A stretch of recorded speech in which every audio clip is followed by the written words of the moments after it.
Carol Goodenough, John G. Lake's fiancee, is not mentioned in any of the writings about Lake. Why is that?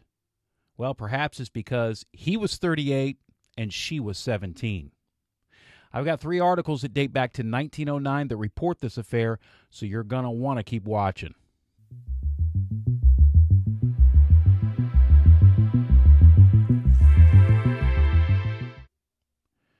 I wonder how many people actually knew that John G. Lake had a 17-year-old fiancée. Personally, I haven't been able to find any information about her in any of Lake's writings or in any of the other authors who've written about Lake. And even the most popular book, and I would even go so far as to say the standard book most often quoted by charismatic writers, Robert Liardon's book, God's Generals, that book mentions nothing about this girl. So was she kept hidden? And if she was, why? Well, perhaps it's as simple as none of Lake's biographers knew about her. Or maybe they covered up the story, since this affair would damage Lake's character. Now, the girl's name was Carol Goodenough, and more than likely she was the 17-year-old daughter of the Goodenoughs of Johannesburg, South Africa, who provided a cottage for Lake and his family to live in while he was a missionary there. And he was there from 1908 to 1913. Here's Liardon's account of how he met C.L. Goodenough, Carol's mother, and this account is found in his book, God's Generals. Quote, "When they arrived in Johannesburg in May of 1908, they noticed a little woman running around the dock area looking at everyone. She was an American. Running up to Tom, she said, 'You are an American missionary party.' To which Tom replied, 'Yes.' 'How many are in your party?' the lady went on. 4, Tom answered back. But she shook her head and said, 'No, you aren't the family. Is there another?' Then Tom directed her to Lake. 'How many are in your family?' 'My wife, myself, and my 7 children,' Lake said. The lady suddenly looked ecstatic and shrilled, 'You are the family.' Then she went on to explain how God had directed her to meet their boat, and that on it would be an American missionary family consisting of 2 adults and 7 children, and that she was to give them a home. That same afternoon, the Lakes were settled into a furnished home in Johannesburg. God had provided it just as they had asked. The American lady, Miss C.L. Goodenough, remained a faithful friend throughout their ministry." End quote. Actually, from what I've read and what I know about the story, the Goodenoughs weren't very fond of Lake at all. At least not Mr. Goodenough, because he asked the South African government to investigate Lake for what he believed to be false miracles performed by Lake. Now, there are 3 important facts about this story that I'm about to tell you that need to be kept in mind. First, the death of Lake's wife. Jennie Lake died only 6 months after arriving in South Africa, and she died on December 22, 1908, from a fever, possibly malaria. Second is the death of Lake's new fiancée, Ada White, who died in 1909. Now, Ada did die of malaria during a failed evangelistic mission trip to the northeastern division of the Transvaal in South Africa. Now, as a side note, Lake held a seance in order to get his late wife Jennie's permission to marry Ada, but we're going to cover that story in another video. Third, although Lake was a missionary there from 1908 to 1913, he did return to the U.S. in 1909 in order to raise more funds for his missionary work, which explains the dates of the newspaper articles that I am about to show you. So, let's take a look at the articles. I have the articles, all 3 articles up on the screen here. They're up here in the top tab, so we're going to look at this one first. And as you can see, if you look at the top left-hand corner, we are at newspapers.com. So this is an actual newspaper article. And we are looking at the Des Moines Register from Des Moines, Iowa. Look over here at the top of the page. You can see the date, October the 23rd, 1909. Okay? And I always get distracted every time I do research with newspapers.com, especially with the really old old newspapers, my eyes always wander to the want ads, and I always look at the different jobs and things, so I always get distracted and have to pull myself back. Anyway, this is the article that we're going to be looking at right here. Girl goes home again. Plans of Miss Carol Goodenough and lover defeated. And who is the lover? The lover is John G. Lake. Stern brother. You know what? Let me zoom in just a little bit better here. There we go. Now we can read it a little bit better. Stern brother notifies police of meeting and tete-a-tete is broken up. All right. Now, when we look at the next article has, this article has the professor's name is Asbury Goodenough, but the next article we're going to be looking at has it spelled A-U-B, so it's Aubrey, and I believe that's probably right, but I'm going to read them as they're written here in the paper. So, Professor Asbury Goodenough, an instructor at Simpson College, Indianola, yesterday morning, spoiled the possibilities of the usual culmination of a romantic courtship by causing the arrest and detention of his 17-year-old sister, Carol Goodenough, who came to Des Moines for the purpose of meeting who? John G. Lake, a pastor in the Apostolic Faith Mission. Lake is a widower with 7 children and met the girl with whom he professes to be in love in Johannesburg, South Africa, while engaged as a missionary there. The girl's parents are also stationed in the Transvaal as missionaries, and it was there that Lake and Miss Goodenough became acquainted. Lake was married at that time, and Miss Goodenough was an intimate friend of his wife. Miss Lake died later of fever, leaving her husband and 7 young children. When some months later the girl was sent back to America by way of London to attend school at Simpson College under the direction of her elder brother, Lake found it convenient to leave at the same time, returning on the same ship. After arriving in Chicago, where he established headquarters, Lake started correspondence with the girl, which has been continued up to the present time.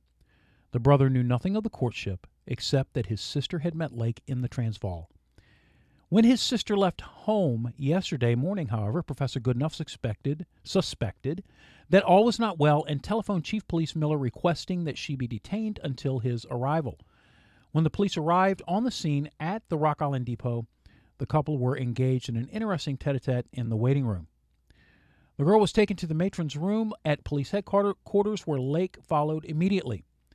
Through the courtesy of Chief Miller, he was given permission to communicate with her and held an hour's conversation through the barred grates of the door to the matron's room.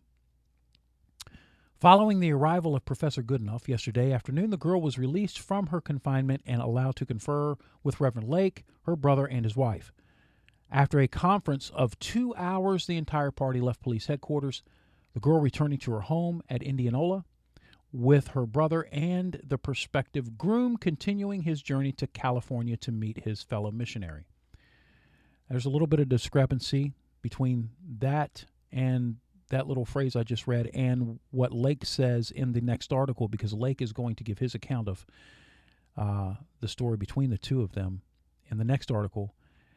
In that article, Lake says that he actually was heading back to Chicago. That's where he was headed. Here, it says he's continuing his journey to California to meet his fellow missionary, which would make sense because Lake left South Africa in 1909 to come back to raise funds for his mission work there. So that would make more sense. But Lake himself says that he's going to Chicago. So just a little bit of discrepancy between this article and the next. Professor Goodenough stated to the chief of police and police judge Stewart that his brother was entirely too young to contract a matrimonial alliance and that he desired that she continue in school until she had completed the course. He stated he had no personal objections to Lake except that he did not desire that his sister marry at the present time. No charges of any nature were made.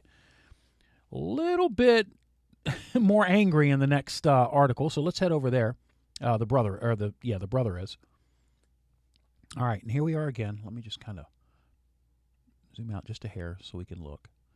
All right, so again, you can see we are at newspapers.com, and this time we're in the Des Moines Tribune. And the date, you're looking up top there, Friday, October 22nd, 1909. And how do you not get distracted with these articles, man? They're just so cool. I mean, look at that. That's crazy. And if you're listening to this episode on the podcast and you want to see the video, I'm going to leave the link in the YouTube description to in the description on Spreaker, and hopefully it'll also carry over to iTunes, and you'll be able to click and look at the video, and you can see all this. You can see if I can talk, you can see these newspaper articles for yourself. Okay. All right. So there's the article right there. Police break up tete-a-tete. And I'm going to zoom in a little more because the font is a little bit smudgy on this page, so it's a little bit more difficult to read. All right, lovers' conference is interrupted by the Bluecoats. Girl's brother causes trouble. Miss Carol Goodenough and John G. Lake not dismayed. This is a little bit different. I mean, it's the same, but you'll see what I'm talking about here. All right. So let's go into the article now. The police interrupted a lover's tete-a-tete at the Rock Island Depot at 11:30 today at the request of an angry brother of the girl. She was then taken to the city jail. She is Miss Carol Goodenough, aged 17 years old. Now remember, Lake is 38 years old.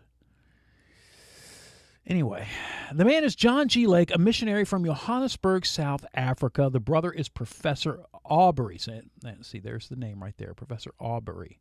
The other article said Asbury, I believe. The brother is Professor Aubrey Goodenough of Simpson College. Lake came from Chicago to meet Miss Goodenough by appointment because of her brother's objections to the promised marriage, which the lovers expect to take place in December after the 7th, when Miss Goodenough will become of age. The romance originated in the Transvaal at Johannesburg, where Miss Goodenough's father is superintendent of the Zulu missions of the Congregational Church of America and resides with her mother near the home of her lover. There is no charge against the girl. She was simply placed in safekeeping pending the arrival of her brother at 2 o'clock. And while it is not the pleasure of the professor that they should converse, the police actually permitted the lovers a nice long visit through the iron bars, which form the door of the matron's cell. Now we're getting to the point of the article where Lake tells his story right here. Chief Miller groomed himself in Lake preparatory to acting as referee in the meeting between the missionary and the angry brother, the professor. The conference was held behind closed doors. Now listen to this. Lake refused to be interviewed at first, but when he learned that the facts had leaked out, he consented to tell the story of his love affair. And this is what he says. Now, before we get looking at the story, or Lake's account anyway, Lake's going to tell here how he met Tom, his missionary partner, Tom Hesmelhawk. And I always feel like I'm pronouncing that name wrong, and I probably am. And if I am, I apologize. But it's just a very difficult name to pronounce for me. I don't know why. But anyway, so this story tells how he meets Tom and how he's called to Africa. But it's a totally different story than what you read in Lake's account and in what you read in Layardin's account. Or here's Lake's account. Up to 3 years ago, he said, I was first a newspaper reporter and then a real estate and insurance man in Chicago. I acted as superintendent of agents for the People's Life Insurance Company. I resigned my business position to become a missionary. I was blessed with the gift of the tongues, speaking many different languages at unexpected times. Now here's his account right here about how he met Tom. I was brought into the fold by Thomas Hesmelhawk, who was then preaching in Chicago. I told him. He came to me down the aisle from the pulpit and asked me my name. I told him, and he said, the Lord has just told me while I was preaching that I am to preach my way around the world with one John Lake. You are the man.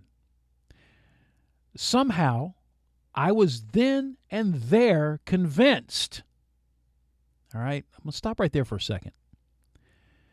So, Lake tells his own story of how he was called to South Africa, and all the Arden does in his book is just quote Lake. In Lake's writings, Lake says that God spoke to him specifically and told him to rent a hall.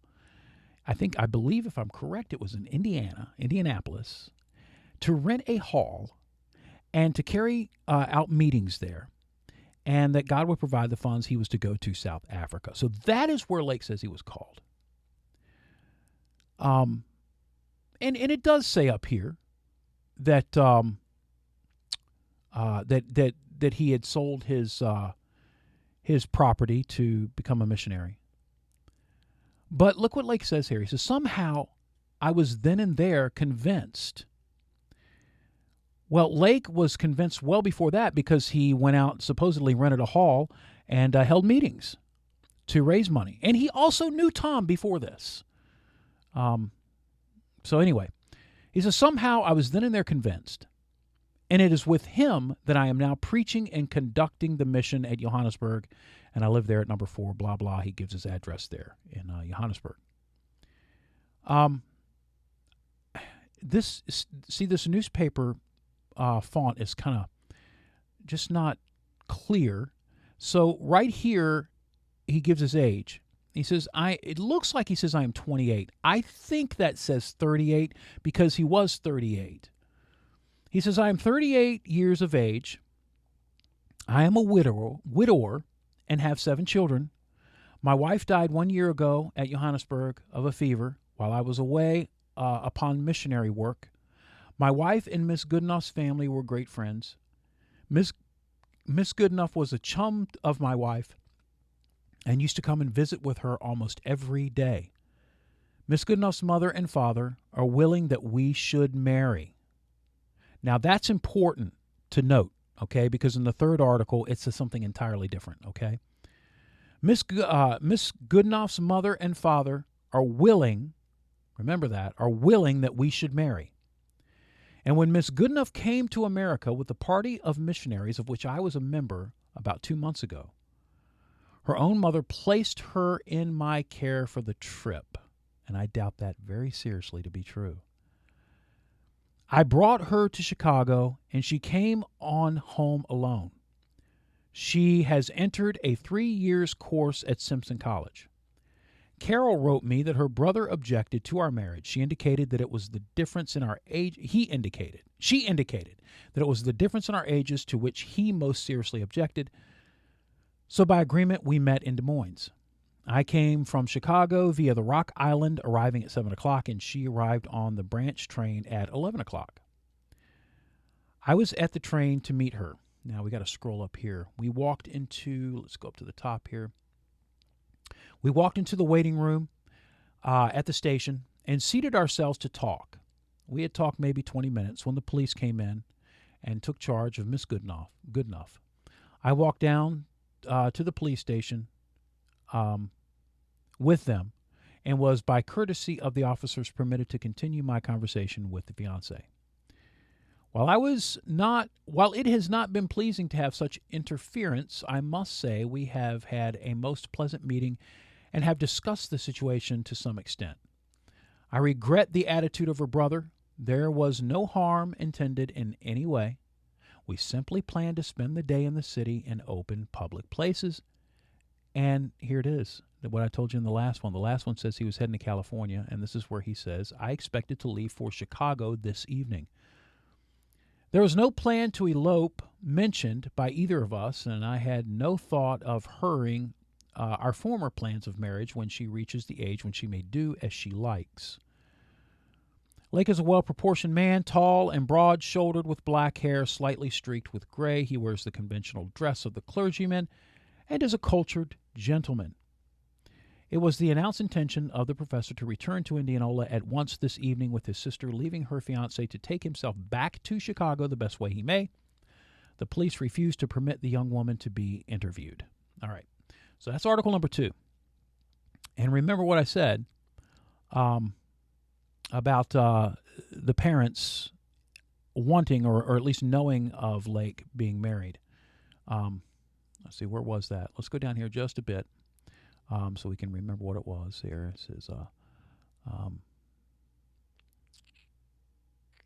so my wife and Miss Goodenough family were great friends. Miss Goodenough was a chum of my wife and used to come and visit with her almost every evening or almost every day. Miss Goodenough's mother and father are willing that we should marry. Okay, so that's what it says. Now we'll go over to article number 3. All right, and this time, let's just zoom out just a little bit. We'll zoom back in a moment.